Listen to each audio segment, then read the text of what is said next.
जय हिंद दोस्तों स्वागत है आपका आपके अपने YouTube चैनल ज्ञानदेह होस्ट में। और इस वीडियो में मैं आपको बताने वाला हूं Madras high court office assistant and other post online form 2021 के बारे में कि कैसे आपको ये फॉर्म फिलअप करना है। तो आप इस वीडियो को देखते रहिए, मैं आपको इसके बारे में पूरी जानकारी देने वाला हूं कि कैसे आप 3557 पदों का फॉर्म फिलअप कर सकते हो, वो भी घर बैठे ऑल इंडिया से। तो चलिए दोस्तों शुरू करते हैं। दोस्तों यहाँ पर मैं वीडियो के डिस्क्रिप्शन में आपको लिंक देने वाला हूं, ये लिंक आपको ओपन करना है। ओपन करने के बाद आप यहां पर इस भर्ती के एलिजिबिलिटी क्राइटेरिया के बारे में जान सकते हो कि आपके कितने पद है, अप्लाई करने के लिए क्या क्वालिफिकेशन आपसे मांगी है, इसके अलावा यहां पर कितनी सैलरी आपको इस पोस्ट पर दी जाएगी, कब से लेकर के कब तक आप इस फॉर्म को भर सकते हो, एप्लीकेशन फीस आपकी कितनी है, मैं बेसिकली आप यहां पर देख भी सकते हैं। और मैं आपको बता दूं कि जो अन्य स्टेट से कैंडिडेट इसमें अप्लाई करेंगे उनको जनरल कैटेगरी के अंदर रखा जाएगा और उनको 500 रुपये फीस पे करनी है। तो ये सब जानकारी चेक करनी है आपको।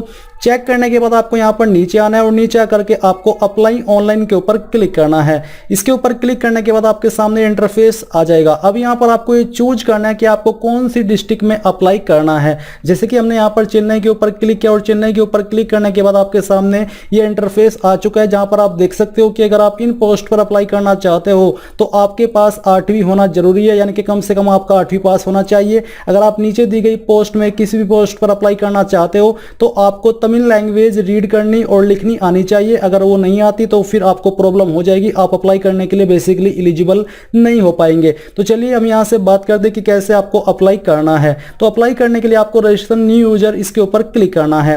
इसके ऊपर क्लिक करने के बाद यहां पर आपके सामने रजिस्ट्रेशन का जो पेज है वो आ जाएगा, जो कि आपका कुछ इस प्रकार का होने वाला है। यहां पर आपको इंस्ट्रक्शंस तमिल और इंग्लिश दोनों के अंदर दिए गए, हम इसको इंग्लिश के अंदर कर लेते हैं। इसको कन्वर्ट करने के बाद आप यहां पर देखोगे कि आपका नेम क्या है। आपको ये नेम आपका जो 10th की मार्कशीट है या फिर 8 की जो आपका रिजल्ट है उसके अकॉर्डिंग फिलअप करना है। तो चलिए हम यहाँ पर इसको फिलअप करते हैं।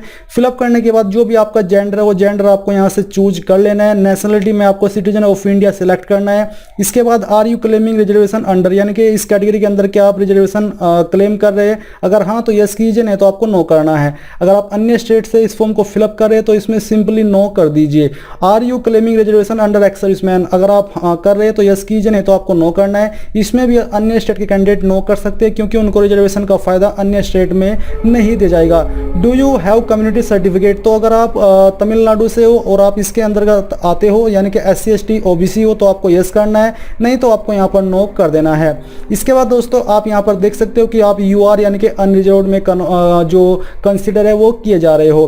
फिर है are you claiming reservation as differently abled, क्या आप विकलांग है, अगर है तो यस कीजिए, नहीं तो आपको नो करना है। फिर यहाँ पर दोस्तों अगला सवाल है are you already in state central government service, अगर आप हो तो आपको यस करना है, नहीं तो आपको नो कर देना है अगर आप कोई भी गवर्नमेंट डिपार्टमेंट के अंदर नहीं हो। आर यू वर्किंग या फिर वर्क कर चुके हो तमिलनाडु जुडिशियल मजिस्ट्रेट सर्विस के अंदर, अगर आपने किया है तो यस कीजिए, नहीं तो आपको यहाँ पर भी नो करना है। Are you ex NCC cadet, अगर आप NCC कैडेट हो तो आपको यस करना है, नहीं तो नो कर देना है।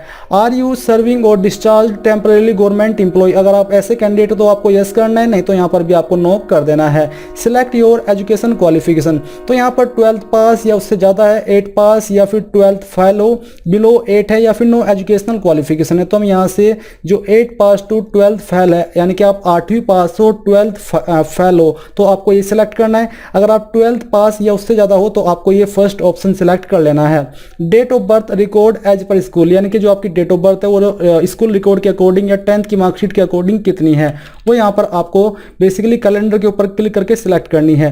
पहले यहाँ से ईयर सेलेक्ट कीजिए, इसके बाद यहाँ से मंथ और इसके बाद में डे, तो आपकी DOB आ जाएगी। नीचे यहाँ पर दोस्तों ईमेल आईडी, तो जो भी आपकी वैलिड ईमेल आईडी है वो ईमेल आईडी यहाँ पर आपको फिलअप कर देनी है। इसको फिलअप करने के बाद आपको इस ईमेल आईडी को दोबारा से डाल करके यहाँ पर कंफर्म कर देना है क्योंकि ये बहुत ही महत्वपूर्ण जानकारी है।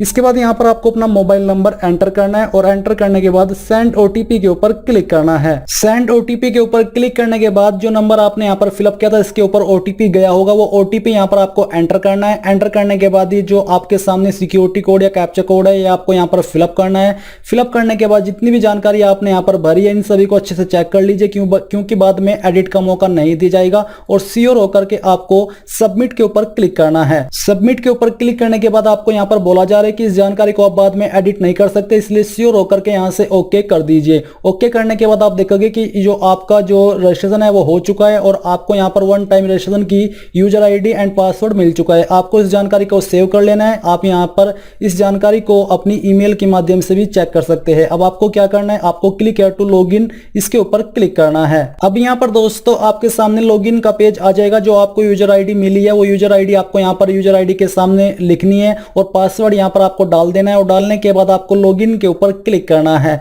लॉगिन के ऊपर क्लिक करने के बाद आपके सामने वन टाइम रजिस्ट्रेशन पेमेंट आ जाएगा, जो कि आपका 60 रुपीज का है। साथ ही जो एप्लीकेबल चार्जेस है वो आपको पे करने होंगे। तो आपको क्या करना है, आपको प्रोसीड टू पे इसके ऊपर क्लिक करना है। इसके ऊपर क्लिक करने के बाद यहाँ पर आपके सामने जो पेमेंट का पेज है वो आ जाएगा, जहां पर आपको चूज करना है कि आप किस माध्यम से फीस को जमा करना चाहते हैं। आपके सामने जानकारी आ चुकी है। आप यूपीआई, नेट बैंकिंग, वॉलेट, इनमें से जिस माध्यम का इस्तेमाल करके फीस जमा करना चाहते हैं कर सकते हैं। तो जैसे ही दोस्तों आपकी फीस पे हो जाएगी तो यहाँ पर आपके सामने पासवर्ड को चेंज करने का ऑप्शन आ जाएगा। आपको यहाँ पर सबसे पहले ओल्ड पासवर्ड जो कि अभी आपको मेल मैसेज के माध्यम से मिला था वो एंटर करना है। फिर आपको यहाँ पर न्यू पासवर्ड एंटर करना है और उसको दोबारा से डाल करके कंफर्म करना है। जो आपका पासवर्ड है वो न्यूमेरिक में ही होना चाहिए, यानी कि नंबर के अंदर होना चाहिए। अब आपको चेंज पासवर्ड के ऊपर क्लिक करना है। इसके बाद दोस्तों आपके सामने जानकारी आ जाएगी जो कि आपको इन माध्यम से इस फॉर्म को फिलअप करना है। बेसिकली इतने स्टेप के अंदर आपको यहाँ पर टिक करना है और फिर आपको कंटिन्यू के ऊपर क्लिक कर देना है।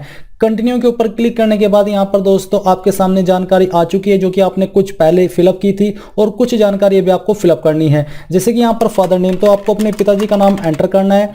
ये एंटर करने के बाद यहाँ पर दोस्तों आपके सामने फादर ऑक्यूपेशन, तो जो फादर का ऑक्यूपेशन है वो आपको यहाँ पर लिख करके बता देना है। इसके बाद दोस्तों यहाँ पर मदर नेम यानी कि आपकी माता जी का नाम क्या है वो आपको एंटर करना है। ऑक्यूपेशन क्या है वो यहाँ पर आपको लिख देना है। लिखने के बाद यहाँ पर दोस्तों आपके सामने नीचे मैरिटल स्टेटस जो कि आपका है, तो आपका स्टेटस क्या है, मैं यहाँ से अनमैरिड सेलेक्ट कर लेता हूँ। नेटिविटी ओरिजिन, तो यहाँ से दोस्तों आप कहाँ से बिलोंग करते हो, इनमें से अगर आप इनमें से करते हो तो वो चूज कर लीजिए, नहीं तो अदर के ऊपर क्लिक करके यहाँ से आपकी जो भी स्टेट है वो सिलेक्ट कर लीजिए। आर यू क्लेमिंग, तो इसका आंसर आप पहले ही कर चुके हो। आपका रिलीजन क्या हो, रिलीजन आपको चूज करना है।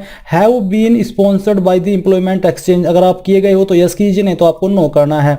इसके बाद दोस्तों यहाँ पर ये ऑप्शन आपके सामने एप्लीकेबल नहीं है। अगर आपके ऊपर ये एप्लीकेबल हो रहे हैं तो आपको इनको रीड करके उनके अकॉर्डिंग यस नो में आंसर करना है। इसके बाद दोस्तों यहाँ पर आपके सामने कि are you an outstanding scout who has received award from the president of India, अगर आप ऐसे कैंडिडेट हो तो यस कीजिए, नहीं तो आपको नो करना है। अब नीचे आता है फोटो आईडी प्रूफ, तो आपको इनमें से कोई एक फोटो आईडी देनी है। मैं आधार कार्ड सिलेक्ट कर लेता हूँ। जो भी आपने फोटो आईडी सिलेक्ट किया उसका नंबर यहाँ पर एंटर कर दीजिए।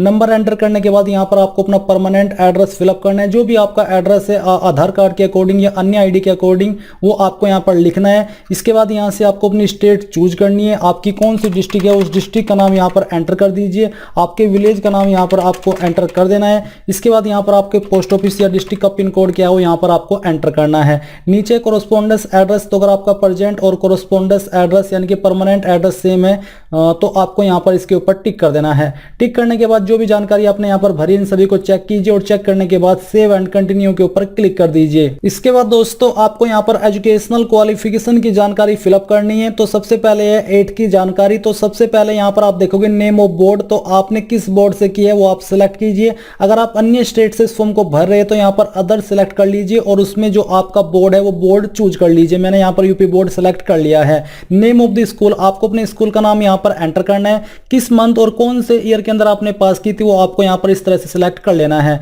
इसके बाद आपकी परसेंटेज कितनी थी, आपके रिजल्ट के अकॉर्डिंग वो परसेंटेज यहाँ पर आपको लिखनी है। मीडियम ऑफ इंस्ट्रक्शंस आपका क्या हो यहाँ से आपको सिलेक्ट कर लेना है। इसके बाद have you studied Tamil as one of the language, यानी कि क्या आपने वन ऑफ लैंग्वेज के रूप में तमिल को पढ़ा है। अगर हाँ तो यस कीजिए, नहीं तो आपको नो करना है। मार्कशीट नंबर अगर आपके पास है तो डाल दीजिए। बेसिकली 8 के अंदर नहीं होता तो आप इसको खाली छोड़ दीजिए। अब आपको यहाँ पर 10th की जानकारी भरनी है तो सेम तरीके से अपना बोर्ड सेलेक्ट कीजिए। यहाँ पर अपने स्कूल का नाम एंटर कर दीजिए। Month and year of passing यहाँ पर सिलेक्ट कर लीजिए। दीजिए।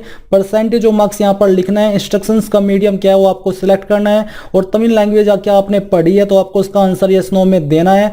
सर्टिफिकेट नंबर यहाँ पर एंटर कर दीजिए, और date of issue of certificate यानी कि कब आपका 10th का सर्टिफिकेट इशू हुआ था वो डेट यहाँ पर सिलेक्ट कर लीजिए। इसके बाद डिप्लोमा अगर आपके पास है तो आप उसकी जानकारी दे सकते हैं, नहीं तो आप इसको खाली छोड़ सकते हैं। और 12th की जानकारी भी अगर आपके पास है तो आप यहाँ पर दे सकते हैं, ये कंपलसरी रूप में नहीं है, आप इसको खाली भी छोड़ सकते हैं। फिर दोस्तों यहाँ पर आपको नीचे आना है, और नीचे आकर के आप देखोगे एडिशनल क्वालिफिकेशन अगर आपके पास कोई है तो यस कीजिए, नहीं तो आपको नो करना है। टेक्निकल क्वालिफिकेशन में do you know type writing, अगर आपको आती है टाइप राइटिंग तो यस कीजिए, नहीं तो आपको नो करना है। अगर आप यस कर रहे हो तो आपको यहाँ पर लैंग्वेज चूज करनी है कि आपको कौन सी लैंग्वेज में आती है। जैसे कि मैंने इंग्लिश सेलेक्ट किया तो यहाँ पर आते हैं सिलेक्ट द ग्रेड क्वालिफाइड, तो आपका जो भी ग्रेड है वो आप सिलेक्ट कर लीजिए। जो आपके पास सर्टिफिकेट है उसका नंबर एंटर कर दीजिए। एंटर दी सर्टिफिकेट डेट यानी कि कब आपने ये सर्टिफिकेट प्राप्त किया था वो यहाँ पर आपको सिलेक्ट करना है।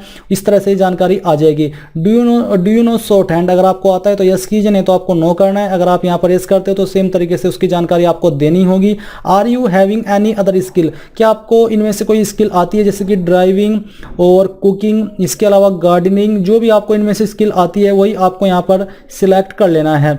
ये सिलेक्ट करने के बाद यहाँ पर नीचे आता है लैंग्वेज प्रोफिशिएंसी, तो तमिल लैंग्वेज अगर आपको रीड करनी आती है तो यहाँ पर यस कर दीजिए, नहीं तो आप नो कर सकते हैं। अगर लिखनी आती है तो यहाँ पर यस कर दीजिए, नहीं तो आप नो कर सकते हैं। और बोलनी आती है तो यहाँ पर आप यस कर सकते हैं। इंग्लिश में भी आपको सेम तरीके से यहाँ पर बताना है कि आपको इसमें क्या क्या आता है, और इसके बाद यहाँ पर आपको जो हिंदी है इसमें भी आपको बताना होगा। तो चलिए हम यहाँ पर इसको यस कर देते हैं। करने के बाद अगर आपको कोई अन्य लैंग्वेज आती है तो आप यहाँ पर लिख करके उसका स्टेटस चूज कर सकते हैं, और इसके बाद आपको नीचे सेव एंड कंटिन्यू के ऊपर क्लिक करना है। अभी यहाँ पर दोस्तों आपके सामने एडिशनल इन्फॉर्मेशन का ऑप्शन आ चुका है। तो आपसे पूछा कि is applicant blood relative family member working in Madras high court service और तमिलनाडु, अगर आप ऐसे कैंडिडेट तो यस कीजिए, नहीं तो आपको नो करना है। आर यू ए टेम्परेरी और डिस्चार्ज स्टेट गवर्नमेंट एम्प्लॉय, अगर आप हो तो यस कीजिए, नहीं तो आपको नो करना है। इसके बाद क्या आप किसी बोर्ड से निकाले गए हो तो आपको यस करना है, नहीं तो आपको नो कर देना है। Whether any disciplinary proceeding initiated और पेनल्टी और पनिशमेंट, अगर आप ऐसे कैंडिडेट तो यहाँ पर यस कीजिए,